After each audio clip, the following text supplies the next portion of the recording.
मैं वैशाली TV9 से। Hello Vaishali, कैसी हो? Fine sir. बड़ी हो गई हो। सर मेरा एक सवाल है आपके लिए। जी। Sir comedy nights with Kapil जो शो आपका मतलब एक भी एपिसोड पब्लिक मिस नहीं करती है, तो सर आपको क्या लगता है ये जब आप मूवी बना रहे हो किस किस को प्यार करूं, तो आप क्या एक्सपेक्ट करते हो कि पब्लिक को same like comedy nights with Kapil इतना शो लोग एपिसोड एक भी मिस नहीं करते, तो आपको क्या मतलब एक्सपेक्ट क्या करते हो आप? मुझे यही लगता है बिकॉज जो लोग शो देखते हैं वो भी शायद इसीलिए देखते हैं कि उसमें नीट एंड क्लीन कॉमेडी है। सो अगर हम लोगों ने फिल्म बनाई है तो फिल्म का एक अपना चार्म होता है। थिएटर में आप आके देखते हैं अपनी पूरी फैमिली के साथ, पूरे दरवाजे बंद हैं, पूरा 2-2.5 घंटे आप पूरा एंटरटेन होके जाओगे। सो मुझे नहीं लगता कोई भी इस फिल्म को मिस करेगा। मैं तो ऐसा मानता हूँ। आपको क्या लगता है वैशाली? मैं तो जरूर देखूंगी। हाय, थैंक यू। कपिल कपिल जी। मैं पूछना चाहूंगी रियल लाइफ में तो 4 बार शादी ऑलमोस्ट हो ही गई है, 3 बार। जी।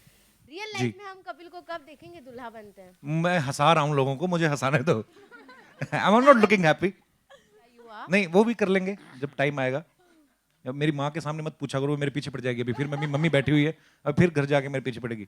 पर एनीवेज वो भी एक मुझे ये लगता है कि ये चीज़ें जो है ये भगवान ऊपर से बना के भेजता है। जब वो टाइम आएगा वो भी कर लेंगे। फिलहाल तो अभी अपने काम में व्यस्त हूँ, देखेंगे वो भी जरूर जल्दी। Hi Kapil, here Wasim from India TV. Hi Wasim. Where are you Wasim? Here. Hi. हाँ, आपसे मेरा सवाल है, कहते हैं कि पास्ट का जो एक्सपीरियंस होता है लाइफ में कभी ना कभी फ्यूचर में काम ज़रूर आता है। जी। तो पास्ट में कभी लड़कियों से चक्कर रहा है आपका? 2-3-4 गर्लफ्रेंड पटाई हो, शायद एक्सपीरियंस 2-4 काम तो आया नहीं हो। सर, 2-4 तो नहीं, 6-7 तो ठीक है। इसका तो आंसर मम्मी भी इसका यहाँ पे आंसर हैं, actually सारे हम दे दर्शक भी यहाँ सकते पे हैं। हैं, टेलीविजन नहीं, चैनल्स भी कुछ डिस्क्लोज सर- करना चाहेंगे? सर ऐसा है, कुछ चीजें ना दबी रहे तो अच्छा है। नहीं ऐसी बात नहीं है, हम लोग जाहिर सी बात है स्कूल कॉलेज में निकले तो दोस्ती सबसे होती थी मेरी। एक्चुअली में ना जो आदमी हंसाने लग जाता है ना लोगों को, उसको लड़कियां सीरियसली लेती नहीं है। नहीं, तो ये आपने उसका आपने ड्रॉबैक खुद भी है। आपने थोड़ी देर पहले कहा था जिंदगी में एक बार हाँ। प्यार जरूर होता है, सच्चा प्यार। कभी मुझे अपनी टीचर से हो गया था। अच्छा, नाम क्या था? सर रहने दो, वो बहुत बड़ी है मेरे से, उनकी शादी हो चुकी है, उनके बच्चे भी हैं। तो होता है ना कि बच्चे को क्रश हो जाता है किसी टीचर पे, तो मुझे भी था। एनीवेज, पर हाँ ये है कि अगर खुद नहीं किया है तो लोगों को तो देख ही रहे हैं, पर होता है थोड़ा थोड़ा। क्या अजीब सा सवाल पूछ लिया यार, फंसा दिया मेरे। तो वो एक्सपीरियंस काम आया इस फिल्म में काम सर करते वक्त? एक्सपीरियंस बिल्कुल काम आया सर, बहुत काम आया। Hi, I have a question for Abbas Mustan. Sir, here, Mihir from CNN IBN. So, of course, we've seen many films by y'all, and they have been these thrillers which have been very entertaining. What took you so long to come with a comedy? Or was it something in the pipeline for a long time? या अनुकल्प जो writer है उन्होंने हमको आज से, कपिल ने कहा 6 महीने पहले, एक्चुअली 2 साल पहले कहानी सुनाई थी। तो हमने बोला ये कहानी हमारे लिए रखना, ये फिल्म हम ज़रूर बनाएंगे, लेकिन तब बनाएंगे जब हमको प्रॉपर कास्टिंग मिलेगी इसको, जो जस्टिफाई कर सके इस स्क्रिप्ट को। तो जब कपिल के शोज आने लगे, हम लोग देखने लगे, पॉपुलैरिटी लोगों में, हमारी फैमिली में सब लोग देखते रहे, तो हमको लगा कि राइट टाइम है। तो अनुकल्प से कहा, तो वो एक अच्छी बात थी कि वो अनुकल्प ही ये शो लिख रहे थे। अनुकल्प की हमको ये जो शो लिखने से तब उससे भी पहले से पहचान है हमारी। तो हमने अनुकल्प से कहा कि भाई ये लेके बना, तो बोला बहुत अच्छा है, करेक्ट जस्टिफाई। तो हमने मुलाकात की और ये स्क्रिप्ट ऑन हो गई विथ वीनस। पर अगर आप देखें तो अब्बास भाई, मस्तान भाई की फिल्मों में कॉमेडी शुरू से ही रही है। हाँ। वो ठीक है कि फुल फ्लेज कॉमेडी नहीं होगी, थ्रिलर रहा होगा या मर्डर मिस्ट्रीज आप जैसा कि आप लोग बोलते हैं, पर कॉमेडी हमेशा एलिमेंट जो है रहा है। चाहे वो बाजीगर में देख लो, चाहे खिलाड़ी, किसी भी फिल्म में देख लो आप, वो शुरू से रहा है। पर ये है कि इस बार आउट एंड आउट पूरा हम लोग कॉमेडी के ऊपर ही खेल रहे हैं।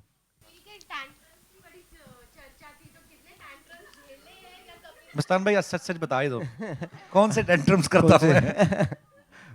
नहीं, टेंट्रम्स तो बिल्कुल नहीं थे। एक एक एक फैमिली होती है ना, एक बिल्कुल 2 गड्ढे की फैमिली, एंटरटेनर है, फुल फैमिली कंप्लीट एंजॉय करेगी। इसी फिल्म में हम लोग को देखी, हम लोग ने जहाँ तक फिल्म देखी है, ये हमारी फिल्म है इसलिए नहीं बोल रहे, लेकिन इट्स रियली एंटरटेनिंग फिल्म, 2 घंटे की। और ये पूरी जो हमारी स्टार कास्ट है, सब ने काम करते हुए एंजॉय किया, और हम लोग ने ऐसा लगा कि काफ़ी टाइम के बाद हमने एंजॉय करते हुए फिल्म बनाई। वरुण, आपको अक्सर हमने कॉमेडी फिल्म्स में ही देखा है, इस फिल्म का जो कैरेक्टर है वो कितना डिफरेंट रहेगा आपका? ऑफ कोर्स, एक तो I am playing a lawyer, so that is a little different. Although पढ़ाई जो लॉयर की है वो कभी इम्प्लीमेंट नहीं हुई वो रियल लाइफ में, मतलब कपिल के साथ। परफॉर्म करते हुए. But otherwise it's a little different यार. इट्स लाइक जिस तरह से पहले के मेरे जो किरदार थे, जैसे फुकरे में थे, डॉली में थे, of course it's little different. I am little more smarter in this, because जब कोई आदमी एडवाइस देता है वो तभी दे पाएगा अगर उसको खुद को थोड़ी समझ हो. तो मुझे ऐसा लगता है कि जो मेरा कैरेक्टर करण वो काफ़ी समझदार है, और उस तरीके से जो एडवाइस देता है वो मोस्ट और लेस वो फ्रूटफुल ही रहती है. सो या it's a little different in one way और द अदर. हाय अरबाज है. आज इंडियन सिनेमा के लिए बहुत बड़ा दिन है, क्योंकि फिल्म शोले जो कि आपके वालिद साहब ने लिखी थी, आज उसको 40 ईयर कंप्लीट हुए हैं. अरबाज, कुछ यादें जो आप शेयर करना चाहेंगे? सलमान ने कहा था कि मिनेर्वा सिनेमा वो गए थे, 8 साल के थे, और आप खुद भी उनके साथ गए थे मिनेर्वा सिनेमा में देखने के लिए फिल्म को. कुछ यादें शेयर करना चाहेंगे फिल्म शोले से रिलेटेड? डेफिनेटली शोले, पहली बात तो एक यादगार फिल्म है, and congratulations to the entire team for making such a wonderful film कि आज 40 साल के बाद भी उस फिल्म का जिक्र होता है, और इट्स अ लैंडमार्क फिल्म, और प्रॉबेबली हमारे हिंदुस्तान की, मेरे हिसाब से, the best film ever made in terms of its complete script, performance, shooting, everything. It's a landmark film and it will always be probably Indian cinema's best film. So congratulations to the entire team. मैं सलमान जैसे कह रहे थे कि we were about हम boarding school से आए थे, and my father took us to see this film. So I must have been how old? Exactly 40 years is 1975, right? So I must have been 8 years old. So he must be about 10 years old. So yeah, so it's I still remember seeing the film in Minerva, और 4-track sound हुआ करता था, तो एक वो coin जब toss होता था और वो गिरता था तो ऐसा लगता था कि आपके साइड में गिरा हुआ है. तो those memories I have about the film. So it was a great experience watching it in Minerva, because वो जो 4-track sound का जो system था वो शायद सिर्फ Minerva theater में था उस टाइम पे वो फिल्म के लिए. बाकी it's a great experience. I thought that I just enjoyed myself watching the film. Yeah, even now. Kapil, same question to you. Uri से क्या कहना चाहेंगे शोले के बारे में? सर, शोले मुझे लगता है एक ऐसी फिल्म है जिसको देख के बहुत सारे लोग फिल्म इंडस्ट्री में आए कि हमें भी फिल्में करनी है, या क्योंकि शोले एक वाकई में एक माइलस्टोन है, और हिंदुस्तान की अभी रिसेंटली ये पाकिस्तान में भी फिल्म रिलीज़ की गई दोबारा, ताकि मुझे ये लगता है कि ऐसी फिल्में जो हैं ये बार बार रिलीज़ करनी चाहिए, ताकि नई जनरेशन है, जो नए बच्चे हैं, जो अब क्योंकि ये 1975 में रिलीज़ हुई थी, उसके बाद जो आज की जनरेशन के बच्चे हैं उनको भी देखने को मिले कि हमारा इंडियन सिनेमा जो है कितना रिच है. और आज ये फ़ख्र की बात है कि पहले हॉलीवुड होता था, लेकिन आज हम अगर जाते हैं कहीं फॉरेन में जाते हैं तो बॉलीवुड उतना ही पॉपुलर है जितना हॉलीवुड है. सो ये बड़े फ़ख्र की बात है. सो मुझे लगता है कि ये शोले जैसी फिल्में जो हैं इनका बहुत बड़ा योगदान है. सॉरी, मैं जस्ट एक छोटी सी बात और कहना चाहूँगा कि कई बार एक सक्सेसफुल फिल्म में से एक एक्टर निकल जाता है, एक डायरेक्टर निकल जाता है, एक राइटर निकल जाता है, म्यूजिक डायरेक्टर निकल जाता है, सिंगर निकल जाता है. Sholay is one such film that every person involved with that film, either it propelled his career into another league or it made him into a star.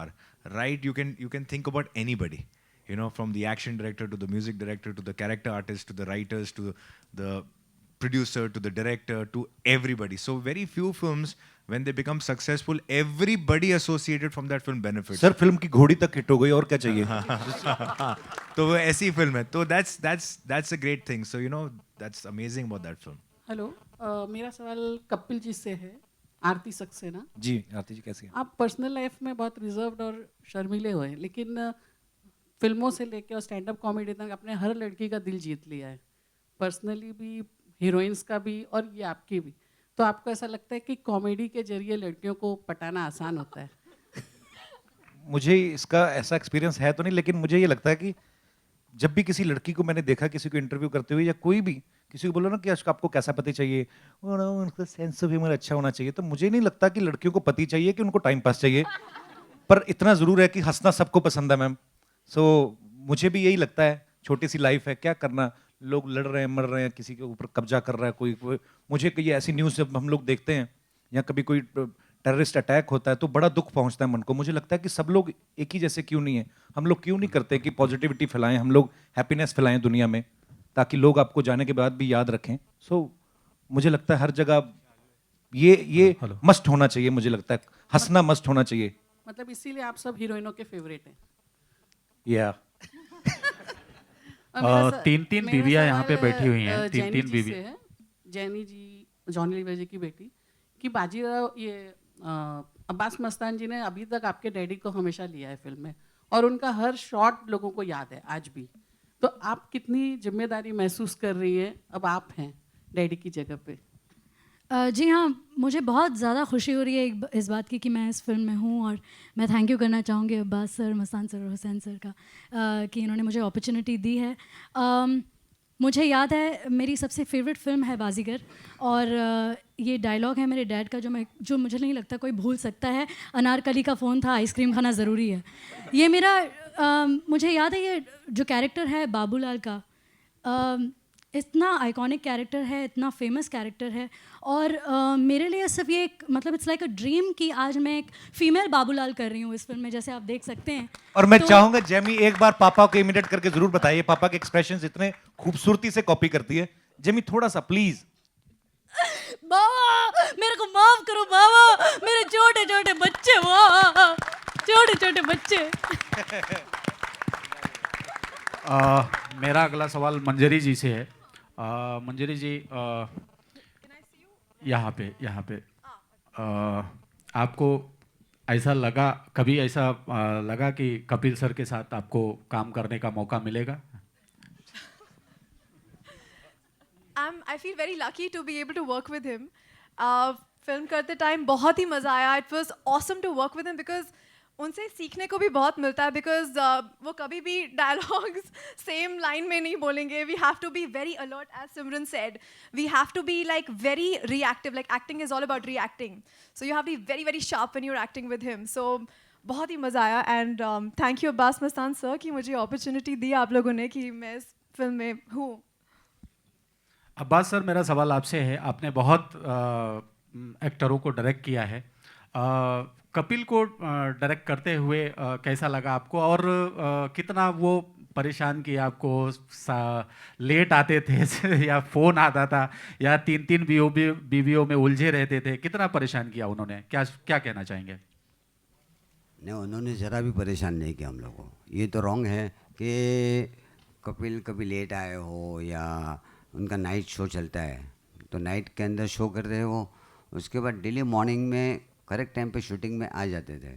उसके बाद एक हाफ एन आवर नैप लेते थे, उसके बाद वो शूटिंग करते थे. एंड मैं ये बोलना चाहूँगा कि हम लोग ने हर एक एक्टरों के साथ काम किया है, तो विद डेडिकेशन. और क्या है, सब एक्टरों को हम लोग एक फ्री कर देते हैं, सब फ्री हो जाते हैं एक्टर, और उन लोग को कंफर्ट देते हैं जो, तो उन लोग कंफर्टेबल रहते हैं हमारे साथ. वैसे हम लोग ने जितनी पिक्चरें की है तो बड़े एक्टरों के साथ, ऐसा नहीं मानता हूँ कि कोई बड़े छोटे सबके साथ हम लोग ने काम किया है. तो ऐसा लगता है कि हम लोग ने कोई ऐसा कि कोई बड़ा और छोटा ऐसा समझा नहीं है. And we are very comfortable with all the actors. ये हमारी चारों लड़कियाँ, कपिल, और मगर एक गलतफहमी है कि कपिल लेट आते थे, ऐसा कुछ भी नहीं है, प्लीज़. पर मैं एक चीज़ जरूर शेयर करना चाहता हूँ. Thank you so much Abbas भाई, ये सच्ची बात है. ये इतना कंफर्टेबल कर देते हैं एक्टर को कि कभी कभी ऐसा होता है कि बोलते बोलते कोई एक लाइन मुंह से निकल जाती है, मैं बोलता हूँ कि बस भाई ऐसा बोल दूँ, तो ये हमेशा ही ओपन रहे उस चीज़ को लेकर कि हाँ. पर हाँ, विद ड्यू रिस्पेक्ट मैं उनसे हमेशा ज़रूर सलाह करता था कि भाई ऐसा कुछ आ रहा है. तो दूसरी बात, मैंने जब पहला फिल्म का मुहूर्त शॉट दिया था, उस समय रात हम लोग कॉमेडी नाइट्स का शूट कर रहे थे. 2-2:30 बजे मेरा पैकअप हुआ. तो जब आपके पास कम टाइम होता है सोने के लिए, तो टेंशन में वो भी नींद नहीं आती. तो सुबह 6 बजे का 7 बजे का कॉल टाइम था मड में. तो मुझे टेंशन में वो जो 2-3 घंटे थे उसमें भी नींद नहीं आई.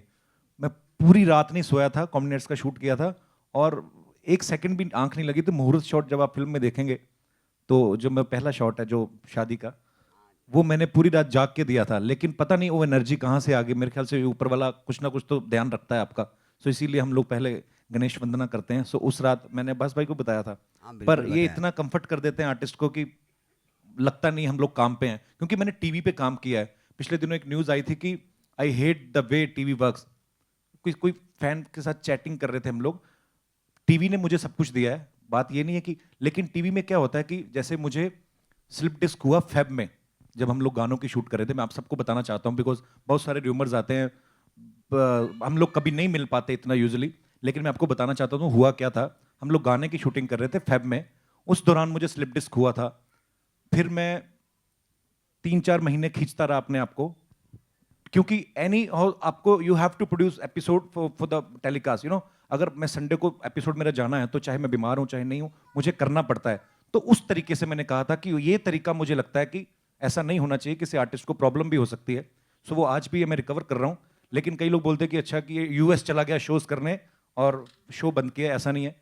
हम लोग फेब से प्रॉब्लम हुआ था, ये फेब से जून तक खींचते रहे। फिर मैंने डॉक्टर से कंसल्ट किया, क्योंकि 1 साल पहले की कमिटमेंट थी यूएस में भी लोगों की कि हम लोग यूएस आ रहे हैं, कनाडा आ रहे हैं। सो वो लोग भी इतना प्यार करते हैं, वहाँ पे भी लोगों का पैसा लगा हुआ है। उन्होंने बड़े बड़े अरीनाज बुक किए थे, 15-15 हज़ार का क्राउड था। मंजरी मेरे साथ थी वहाँ पे। सो ये सारी चीज़ें हैं, तो मैं क्लियर करना चाहता था। अच्छा हुआ आज आपने ये सवाल पूछ लिया, तो बातों बातों में ये बात भी निकल गई। सो इस तरीके से मैंने ये बात बोली थी। बट टीवी ने मुझे बहुत कुछ दिया है और आगे भी करता रहूँगा, क्योंकि मुझे मज़ा आता है। लेकिन फिल्म में मुझे कभी लगा ही नहीं मैं काम कर रहा हूँ, क्योंकि इतना कंफर्ट होता है। एक शॉट दिया, फिर उसके बाद लाइटिंग हो रही, फिर आधा घंटा बैठो। मैंने कहा ये तो इंजॉय वाला काम है बड़ा। तो मैंने बहुत इंजॉय किया अपनी फिल्म को, बिकॉज जब आर्टिस्ट इंजॉय करते हैं तो लोग भी इंजॉय करते हैं, जाहिर सी बात है। क्या बात है। We'll have 2 more questions, 2 last questions, please.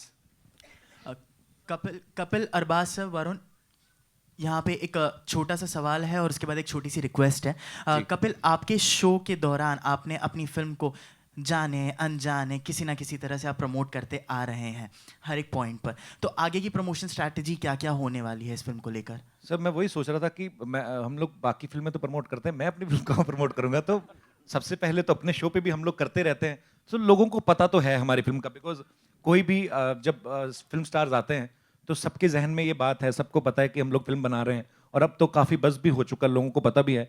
सो मुझे नहीं लगता कि कुछ खास स्ट्रेटजी, लेकिन हाँ ये है कि हमारी पीआर टीम जो है, इन्होंने एक बहुत अच्छा खासा बड़ा प्लान बनाया हुआ है। सो जैसे जैसे ये बोलेंगे, और हम लोग ग्राउंड इवेंट्स भी करेंगे, विजिट भी करेंगे अलग अलग शहरों में। फिर जब म्यूजिक लॉन्च करेंगे, अलग अलग इवेंट्स करेंगे। सो काफ़ी बड़ी प्लानिंग है। ऑफ कोर्स अब्बास मस्तान की फिल्म में प्लानिंग तो छोटी हो नहीं सकती। और यहाँ पे आप तीनों से, जितने लोग बैठे हैं उनसे, आज़ादी के मायने आपके लिए क्या है और एक independence day wish for the viewers. Arbaaz sir, आपसे स्टार्ट करते हैं। आज़ादी के माने हैं freedom of expression, freedom of speech, freedom to do what you want, obviously in the parameters कि आप किसी को हर्ट ना करें, किसी के सेंटिमेंट्स को हर्ट ना करें, पर आपकी उस किस्म की आज़ादी कि आप अपने आप को रिस्ट्रिक्ट ना करें, आप जैसा चाहते हैं आप जिए, कहें, and express yourself. I think to express yourself is freedom. या I'd like to wish everyone a very, very happy Independence Day. I would like to say, जैसे मैं हर बार बोलती हूँ कि खाली खुश रहो और एंजॉय करो, and spread a lot of love and happiness. तुम्हारे बगल से ही आए थे जिन्होंने कब्जा किया था हिंदुस्तान पर। अच्छा? यूके से। And one wish for Independence Day, please. Airplane. I wish you all a happy Independence Day. A very happy Independence Day. I think independence, as Sir also said, as everyone's saying, it's just about expression. I think it's just be happy, and you know, happiness is the best thing, and I think everyone has a right to be happy, and everyone should be happy. So have a very happy Independence Day. I think independence, as I think they all have already said, is something you could, like, the freedom to do anything that makes you happy without harming anybody. So wish you all a very, very, very happy Independence Day. Wish you all a very, very happy Independence Day. I'm always proud to be an Indian. मेरी तरफ से भी सबको स्वतंत्रता दिवस की ढेर सारी शुभकामनाएं। और मुझे लगता है कि आज़ादी हमें जो मिली है, ये बड़े सारे बलिदानों के बाद मिली है। बहुत लोगों ने बलिदान दिए हैं, हमारे पूर्वजों ने। सो ये बात हमें नहीं भूलनी चाहिए। आज हमारा देश आज़ाद है, हमें कहीं पे भी कूड़ा फेंकने की आज़ादी है। पर मुझे ये लगता है, मुझे ये बात बड़ी बुरी लगती है, जब हम लोग कहीं बाहर जाते हैं तो हम लोग सबसे पहले डस्टबिन ढूंढते, कहाँ फेंकें। हम लोग यही चीज़ें अपने देश में क्यों नहीं फॉलो करते। सो एक मोदी साहब ने इनिशिएटिव लिया है सफाई अभियान के लिए। सो मुझे लगता है कि हमें अपने देश में भी आज़ादी के सही मायनों को जो है वो आगे लेके चलना चाहिए। ये नहीं सोचना चाहिए कि आज़ाद हो गए तो कुछ भी करें। हर एक भगवान ने इस यहाँ पे जितने भी क्रिएचर्स हैं, मेरा जो इंटरेस्ट होता है कि हमारे देश में हर कोई खुश रहे, बुजुर्गों के लिए घर हो, जो जिनके लिए घर नहीं है, जिनके लिए रोजगार नहीं है, जो एनिमल्स हैं। महात्मा गांधी जी ने कहा था कि किसी देश का जो है उसके बारे में अगर पता करना हो तो ये देखो वहाँ पे जानवरों को कितनी इज्जत दी जाती है, उनको कितने प्यार से रखा जाता है। सो हम लोग छोटे छोटे काम करते रहते हैं जितने काबिल भगवान ने बनाया है।